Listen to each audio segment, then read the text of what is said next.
Welcome to the 2021 Breakouts, Capital Under 40, brought to you by the Arizona Capital Times and Veritas Global Protection. Now, give a warm virtual welcome to your host, Gary Grado. Hi, I'm Gary Grado, editor of the Arizona Capital Times. Good evening and welcome to the 2021 Arizona Capital Times Breakouts, Capital Under 40. I want to congratulate this year's honorees and say that as we've returned to the workplace in the face of a global pandemic, your work ensured critical services continued and policies reflected both Arizona's short-term and long-term interests. You have improved the educational landscape by pushing for equal access and modernizing our school funding system. You have worked on Arizona's most monumental legislative issues. You have fought for the most vulnerable populations. You have represented organizations and companies that have made Arizona what it is today. You have taken on the most challenging issues and in the process, established your credentials through hard work and persistence. We ask the honorees tonight to whom they attribute their success, as well as what advice would they give their younger selves. I think you'll enjoy the responses you see tonight. Now, on to the show. Alex Chin started as a volunteer for the city of Tempe in 2001. He achieved over 900 hours of volunteer time and was awarded the Youth Volunteer of the Year award in 2006. He has since worked in various departments, including community services, public works, police, financial services, and is now in the mayor and council office as a city council aide. Alex graduated from Arizona State University and is currently pursuing his master's degree in public administration. His career in municipal government reflects his values and drive for making tangible and lasting impacts on the community. Well, I want to thank my parents, actually, for their courage, support, and generosity. That's what actually got to where I am today. My parents made the brave decision to move to the United States to provide me and my older sister better opportunities. They were faced with being in a foreign country and spoke very little English, yet they continue to provide the best life possible for me and my sister. They demonstrated hard work, kindness, and that is exactly why I pursued a career in local municipality. I have a passion for helping those in the community, and working with the city allows me to do that, in a sense, help my parents. So I'm genuinely grateful for my parents and their continuing support and encouragement. If I could go back in time and tell my 21-year-old self, I will tell him to keep doing what he's doing. Be happy, be kind. You will make many friends along the way and you'll do great things. Continue to learn, help those in need, and keep an open mind to all possibilities that are out there in the world. Alex Alvarez is a son of immigrants, attended Mesa Public Schools, and graduated from Arizona State University. He has worked for Congressman Ruben Gallego, then Phoenix Mayor Greg Stanton, Congresswoman Ann Kirkpatrick, and has been a senior staffer on a number of political campaigns. Alex lives in Tempe with his wife, and they are expecting their first child in December. There are so many mentors and colleagues that I have to thank, and some of those are people like Ruben Gallego, Luis Heredia, and Lisa Fernandez, who were instrumental in helping me get started in advocacy and campaigns. I also count on incredible leaders who support me every single day. People like Joaquin Rios, Robbie Sherwood, and Raquel Teran, who are incredible leaders in Arizona, and I count on their support. I also want to thank my wife for her incredible passion for bettering Arizona. Her drive inspires me every day. And lastly, I want to thank my mother, who has worked so incredibly hard to build a business from the ground up to support me and my sister so that we could have an opportunity to thrive. I think the advice that I would tell myself is everybody's making it up as they go, and nobody's as smart as they seem, and everybody has an opportunity to influence Arizona in a positive way. I think it is very difficult starting out as a young person thinking that some of these leaders and mentors are kind of unattainable, but those folks want to help you. They want to see you succeed and count on them to help you become the person that you want to become in terms of advocacy in Arizona. Eric Chalmers got his first taste of politics working for Jay Inslee's successful 2012 Washington state gubernatorial campaign. Next, it was on to Washington, D.C. to work for Senator Patty Murray's staff on the Senate Budget Committee. In 2018, Eric managed now Congressman Greg Stanton's campaign for Congress. In 2019, he joined Strategies 360, where he has helped lead successful elections for over 20 ballot initiatives, candidates, bonds, and overrides. When not focused on winning elections, Eric is also the head tennis coach for Brophy College Prep tennis team. He lives in Phoenix with his wife and their newborn son. First, I have to thank my mom and dad, who I'm doing No Shave November for. He just beat cancer a few months ago. To the 2016 Kirkpatrick team, to Lisa Fernandez, Seth Scott, and Congressman Greg Stanton for giving me a shot in the 2018 cycle. Of course, to all my clients who still do, and the Strategies 360 Arizona team, Stacy Pearson, Chad Campbell, and Brooklyn Nissenbaum. And to my wife, who supported me through all of this and just gave birth to our first child last week. So a little bit sleep deprived right now.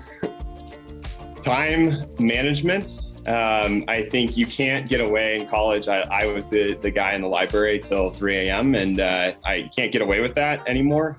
So that's been the thing I have learned over time, and something I wish I'd known a bit earlier. But also, once you get that down, it leads to balance and being able to pursue some of the other things you want to do. And then professionally too, approaching this like a craft. I think it was in an interview I was doing with somebody who said I approach this work like a craft, and that really changed my perspective on it, of like taking classes, reading other articles, pursuing newsletters, resources, just to keep getting better at everything you do every day.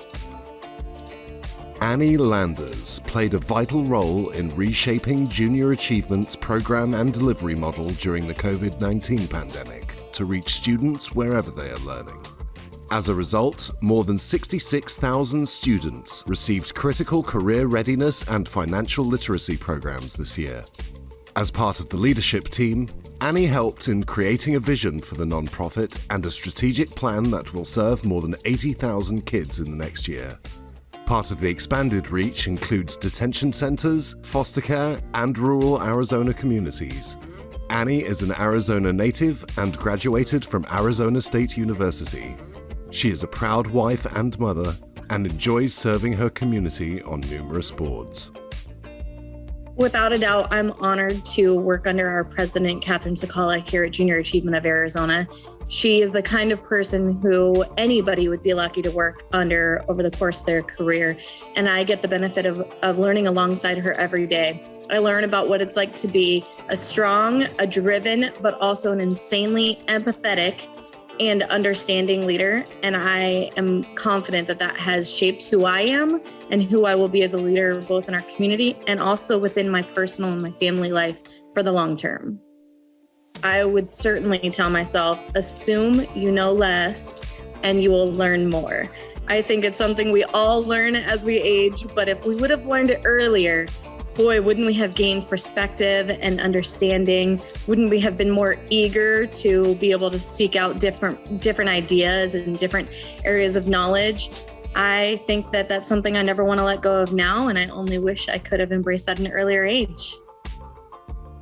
Matthew Simon started his career as a high school life science teacher in rural Arkansas as a Teach for America Mississippi Delta Corps member. After his teaching commitment with Teach for America, Matthew returned to Arizona to serve as the Arizona State Senate Education Research Analyst, and then ultimately as the Arizona Senate Majority Policy Advisor for Education. Most recently, he served as Chief of Staff to Congresswoman Debbie Lesko, where he managed both the Washington, D.C. and Surprise, Arizona district offices. Matthew is a native of Tucson and received both his Bachelor of Science in Political Science and his Master of Public Administration from Arizona State University. When I think back to how I started my career as a Senate intern on majority staff in 2010, I can't just name one person, but it's really the entire staff. Wendy Baldo, Melissa Taylor, Michael Hunter. I was an intern for them, and they really made me feel part of the team and put me on a path to know what it means to be a hard worker and to be a public servant for Arizona and care about the institutions that I was working at. And I can't thank them enough for giving me the experience that made me love the work I do and truly know what it means to be part of a team and to work hard. If I could go back in time and tell 21-year-old me some advice, the first would be don't play in the House Senate softball game because you're going to break your leg. And you'll be forever known as the kid who broke his leg at the House Senate softball game. And the second piece would be consider every opportunity, no matter how crazy it sounds, give it the time that it deserves and thought that it deserves, because you never know what you'll learn from those experiences, and it's going to put you on a pathway to success. In his role as Executive Vice President of the Arizona Farm and Ranch Group, Patrick Bray works to be the unified voice to address the agricultural challenges of today. A native Arizonan, he was born and raised in Laveen, Arizona, to an agricultural family. His initiation into politics was interning with the Arizona Cattlemen, working on 2 campaigns involving state land reform and Prop 204 hogwash. Patrick is a graduate from the University of Arizona. He lives with his wife and 2 children in Goodyear, where he is chairman of the Planning and Zoning Commission and is the president of the Arizona National Livestock Show. First and foremost, I would like to thank my wife, Lisette. She has been by my side for 6 years now, and we have 2 wonderful children, and good family support in these jobs is important. And it's very unique in the business that we do. So I would be remiss without thanking them. And then following that, I've had a lot of good mentors in my life and got to work with a lot of close lobbyists. And first and foremost, Bass Aha is probably my number one mentor. Spent a great deal of time with him. And then there's others in the ag world that not necessarily with us anymore, but you have Rick Lavis was one that I got to learn and study under. Doc Lane is another one that preceded me at the Arizona Cattle Growers.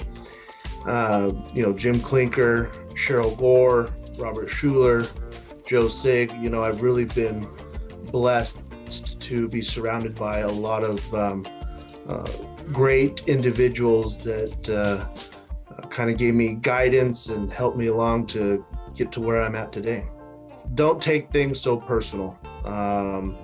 It's just a job. Policy, you're gonna run into people that you disagree with, but don't take it personal. Stick to the policy. Remember that it's not you. It's a bigger discussion because that could become very problematic. But between that, the networking and working hard, that's the advice I would give. Adriana Garcia Maximiliano is Chief of Staff to Vice Mayor Carlos Garcia of Phoenix, serving the residents of District 8. In response to the COVID-19 pandemic, Adriana ensured that underserved neighborhoods and constituencies received significant investments from the city. Before going into public service, she recruited and trained immigrant leaders to run for office. Formerly undocumented herself, Adriana has grounded her work in her family's lived experience. Currently, Adriana proudly serves as the co-chair of Planned Parenthood Advocates of Arizona and as a member of the Arizona State Commission on Trails. She is a graduate of Grand Canyon University. First and foremost, always my parents. They're immigrants to this country and they've sacrificed a lot for me to have the life that I have now and to do the things that I get to do. And so always thankful for them and for my mentor, January Contreras, and Nancy Welch, who used to be at the Flynn Brown Civic Leadership Academy. They've all really impacted the way that I looked at public service and the type of career that I want to have and have had the pleasure of working on. I would give myself the advice to not be so righteous at times, I think. I'm very passionate about the work I do. I'm very passionate about community and advocacy. But I think when I was younger, I was, I don't want to say too righteous, but I think sometimes time has now given me some perspective on wisdom and on knowing when to be quiet about things and and knowing how to move in certain ways. And I wish I would have known that when I was younger. So that's what I would tell myself. That, and also that, I think to enjoy life and to really be in the moment of joy and to celebrate good things, because oftentimes I don't think I do. And so I would give myself all that advice if I could talk to 21-year-old me. Megan Kramer has recently focused her practice in the area of healthcare, where she seeks to bring systematic change to the public healthcare system on behalf of disabled Arizonans. A long-time disability advocate, Megan serves as the vice chair for the Phoenix Mayor's Commission on Disability Issues, and just completed 2 terms as the chair of the board of directors for the Centers for Rehabilitation. She also serves on the Arizona Lawyer Chapter of the American Constitution Society, the Arizona Board of Behavioral Health Examiners, and the Ryan White Planning Council. Megan resides in Phoenix with her wife and their dog. I'd like to first thank my wife and my best friend, Emily. Most of the good things in my life are because of you. And to my mentor and dear friend, Jeff Bernick. Jeff hired me for my first big kid job out of law school. He taught me how to be a lawyer and a professional, but much more than that, he taught me about life and about music and about marriage. And I wouldn't be in the career that I'm in now if not for Jeff. He really instilled in me that you should, find something that brings you joy and that puts goodness back out into the world. And so he introduced me to the disability advocacy space about 10 years ago. And I'm eternally grateful to him for it. And I look forward to many more years of friendship. If I had to give advice to a younger version of myself, I would say mental health care is health care. Therapy is not a bad thing. And life is not necessarily linear. You don't have to reach certain career or life milestones by a certain time. If you just relax and kind of let life take you, you'll end up where you need to go. Nicole Laslavic is an experienced lobbyist with a demonstrated history in the legislative and government relations industry, as well as a seasoned executive in association management. Prior to heading her own firm, Nicole was Vice President of Government Affairs with the Arizona Association of Realtors, where she led policy efforts to advance their legislative and regulatory needs, as well as advocated for the protection of private property rights for Arizona citizens. Notably, she spearheaded a successful statewide ballot proposition to change the Arizona Constitution with the passage of Proposition 126 in 2018. Nicole is a graduate of Northern Arizona University. She has 3 children and lives in Central Phoenix with her husband. I think one individual that stands out in my career, professionally speaking, is a former coworker of mine, Brian Tassinari. He's with Valletta Partners. But Brian and I worked together after my internship over 16 years ago, I believe it was. And throughout my professional career, he has always been supportive of my advancement and assisting in creating various avenues for me to, thrive. I think the best advice I could give myself was to invest in Bitcoin. It seems like a seriously missed opportunity on my part. But yeah, so hence I'm still working today. Jasani Goodman is a rising star in the leadership of Phoenix Rescue Mission. A South Phoenix native, Jasani knows the valley and loves caring for those that are hurting in the community. After finishing her undergraduate program at ASU, she worked as a housing specialist with women fleeing domestic violence situations, until she was offered the position of Community Connections Coordinator at the mission in 2017. Since then, she has been promoted to Street Outreach Supervisor and then Director of Community Engagement in 2020. After completing her Master's in Public Administration, she is now spearheading new partnerships with various municipalities in the Valley.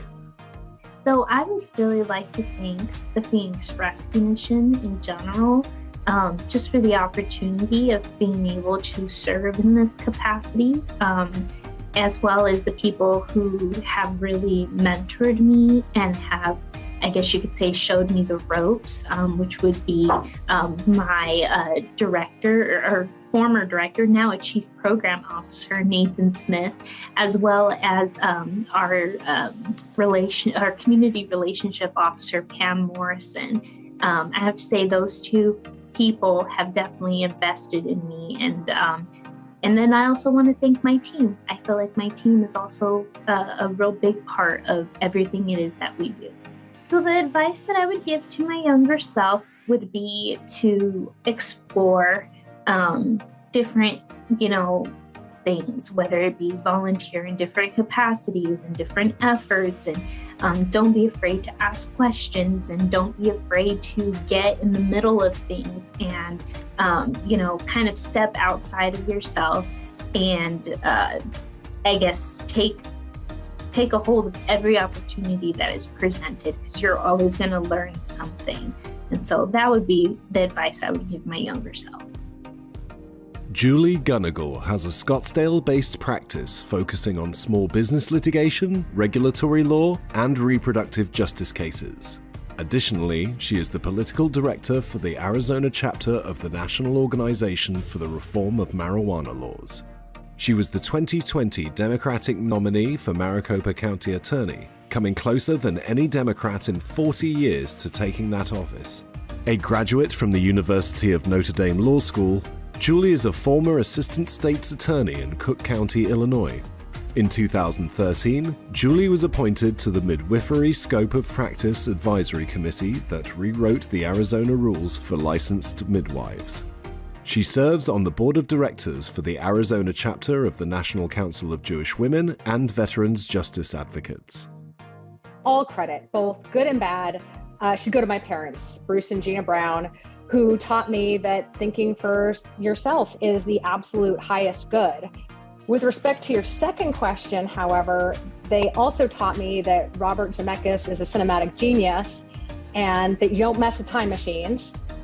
And as tempting as it is to step into the Cap Times time machine and pass a note to 21-year-old Julie, I am going to have to respectfully decline, because it is only with deep gratitude that I am here today, with acknowledgement of every mistake, every misstep, and every lesson that led me here and leads me to get to do the kind of work that I do.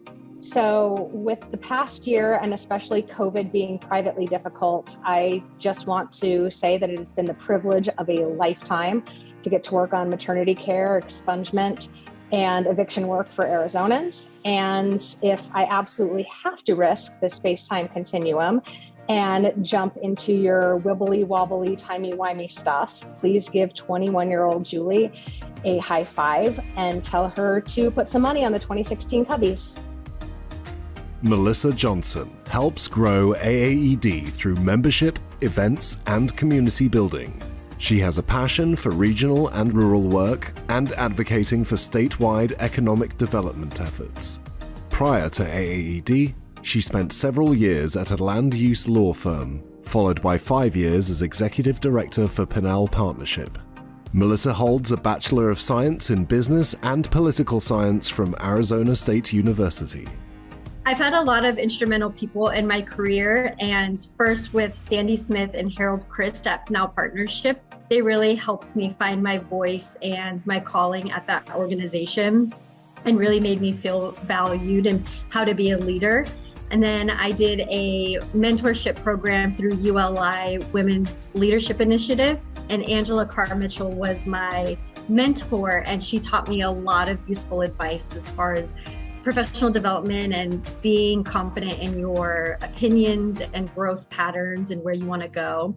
And then, of course, my boss, Carrie, she's just so supportive and such a cheerleader and really helps make you feel supportive.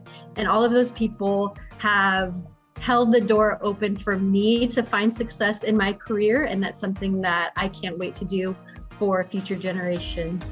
If I could tell my 21-year-old self anything, it would be, if it's not a hell yes, it's a hell no. Dr. Matthew Nata is an Arizona registered geologist and earned his doctorate degree from the University of Arizona, where his research focused on the fate of contaminants in groundwater.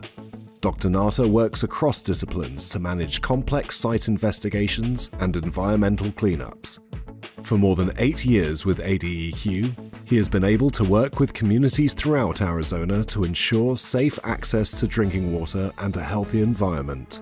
Prior to joining ADEQ, Dr. Nata was a hydrologist for Tucson Water. I think that I've had the good fortune of being surrounded by a lot of really inspiring people throughout my career, and I really owe thanks to each and every one of them. Particularly in my current position here at ADEQ, I have a really great leadership team from Director Cabrera all the way on down. They've really fostered an environment of technical excellence and of professional growth that's allowed me to develop in my career and really pursue bigger roles in projects that I'm passionate about. I think that I would have to tell myself to pursue a lot of wide-ranging experiences. So go after tasks and roles that maybe get you outside of your comfort zone and that might not fit into that idealized version of a career path. I think that some of those experiences that at the time didn't seem like they were directly related, now seem like they're some of the most valuable experiences I had when pursuing my career. Brittany Holmes has over 10 years of experience within the nonprofit sector and in her current role focuses on aligning classes and curriculum to workforce needs and providing awareness opportunities to high schoolers. Previously, she oversaw financial industry training, which seeks to address the shortage of diverse and qualified talent within financial services. Brittany's passion for serving community needs was formed in part from her 2 years of experience as a Jesuit volunteer in JVC Northwest. Brittany played Division I soccer for 4 years at Louisiana Tech University, where she earned her bachelor's degree. In her free time, Brittany enjoys hiking, making pottery, motorcycling, and spending time with her family and friends. So I can think of 2 supervisors that I've had over the last 10 years who've really encouraged me to step out of my comfort zone, do things like public speaking, even when it doesn't come naturally to me, and gave me a lot of honest, critical feedback, but were also able to laugh at me in those moments where you need someone who will do that. And then in addition, my husband always just pushing me to step out and get out there. I guess I would say that when it comes to work, remember that it's not about you, especially if you're in mission-driven work. Focus on what you're trying to accomplish and the people that you're supporting in the mission. And it just kind of sets your nerves aside and you realize there's something bigger than yourself that you're working towards. Elijah Norton is the founder and president of Veritas Global Protection, which offers affordable vehicle protection plans. The company serves drivers all around the United States looking for quality coverage for numerous car expenses. He has played an active role in several other businesses and has announced he is running for Congress in Arizona's 6th District. I want to recognize, everyone that works in my company. I want to recognize I've been blessed to have several business mentors. One's name is Bob Gattuso. He was kind of one of the pioneers of my industry, and he helped educate me on how our business works. And then another who helped me on the international side was a man named Alan, who actually passed away in 2020, not of COVID, but of other causes. So both of them gave me some wealth of knowledge and really helped me become successful in my business. One of the most interesting pieces of advice, and this isn't to discourage any other entrepreneur, when I started my first business, I was only 21, and I was thinking, in 1 year, I'm going to have all this success, and this business is going to be huge, and it didn't really happen that way. It was more gradual over time. And actually, my uncle gave me a really good piece of advice. He had started a plumbing company, and he had told me that, after you're in business for 5 years, a lot more doors start to open. And ironically, he was pretty much right on the mark. As my business had matured and grown and grown and grown, and things started to stabilize, growth came a lot more naturally, and it accelerated after that 5th year. So I guess my advice would have been to listen to my uncle with that, what he told me. Tony Broberg leads all external, government, and public affairs efforts for AT&T in Arizona and New Mexico. She focuses on supporting infrastructure investment and community engagement. Previously, Tony was Director of External and Legislative Affairs for AT&T Arizona. Prior to joining, she served in the White House as Deputy Associate Director for Communities at the Council on Environmental Quality and as Senior Advisor for Congressional Affairs for the U.S. Department of Homeland Security. She received her bachelor's and master's degrees from Arizona State University. Tony serves on the boards for Jobs for Arizona Graduates and the American Heart Association Executive Committee, and on the Business Board of Advisors for the National Hispanic Caucus of State Legislators. Blaise Cordill serves on the Public Affairs team with Southwest Gas, while volunteering with various movements and serving on the Board of Directors for LifeWell. He has worked with St. Mary's Food Bank Alliance, the Alliance for Innovation, and the City of Goodyear to find real solutions to community issues. Most recently, he served Council Member Whitaker in the City of Mesa, bridging the council member with city staff, community members, and businesses. Blaise is a graduate of Northern Arizona University and Arizona State University. I would be absolutely not Blaise if I didn't first off thank my mom. I am such a mama's boy, and she really is an inspiring person to me. She is a second-generation Arizonan, making me a third-generation Arizonan, and she really is the person who inspires me to work as hard as I do in order to make our community a better place. So absolutely, one, my mom, and number two, David Martinez III, who was the first person who really showed a belief in me. He really made me believe in myself. He trusted me, and he showed me that we could really do something to make our community a better place as well. The advice I would give a younger version of Blaise would be just the phrase, the longest way around is the shortest way home. So, which for me means that despite those times when you feel like you're kind of going off in weird tangents, or you feel like you might not be on the right path, knowing that at the end of the day, where it feels like that's the longest way around, it's the quickest way that you're going to find your center. I hope you enjoyed tonight's 2021 Breakdown Breakouts celebration. On behalf of the Arizona Capital Times, I want to thank our sponsors, our viewers and readers, and of course, tonight's honorees. And if you don't have an Arizona Capital Times subscription, please let me know and I'll get you one. So good night for now.